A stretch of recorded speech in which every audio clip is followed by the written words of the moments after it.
તો વાવ-થરાદ જિલ્લાના ભાભર તાલુકામાં આંગણવાડી કાર્યકર તેમજ તેડાગર બહેનોએ પોતાની વિવિધ માંગણીઓ મુદ્દે આજરોજ ભાભર મામલતદાર કચેરી સુધી રેલી યોજવામાં આવી હતી। ત્યારે ભાભર મામલતદાર તેમજ સીડીપીઓને આવેદનપત્ર પણ પાઠવ્યું છે।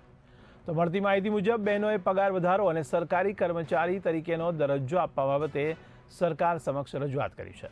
તો ભાભર તાલુકા આંગણવાડી કાર્યકર સંઘની તાલુકા પ્રમુખ ધર્મિષ્ઠાબેન દવેએ જણાવ્યું છે કે સરકાર દ્વારા અમને માનદ વેતન આપવામાં આવે છે, પરંતુ અમારી પાસેથી લેવાતું કામ સરકારી કર્મચારી જેટલું જ હોય છે। તેમણે વધુમાં જણાવ્યું કે હાઈકોર્ટના નિર્દેશ અનુસાર આંગણવાડી કાર્યકરોને ત્રીજા વર્ગમાં અને તેડાગર બહેનોને ચોથા વર્ગમાં સમાવેશ કરવામાં આવે તેવી માંગ સાથે અચોક્કસ મુદ્દતની હડતાલ પર જવાનું નક્કી કરવામાં આવ્યું છે, જેને લઈને મોટી સંખ્યામાં આંગણવાડી કાર્યકર અને તેડાગર બહેનો હાજર રહી પોતાની એકતા દર્શાવી હતી અને માંગણીઓ પૂર્ણ ન થાય ત્યાં સુધી આંદોલન ચાલુ રાખવાની ચેતવણી પણ આપવામાં આવી છે।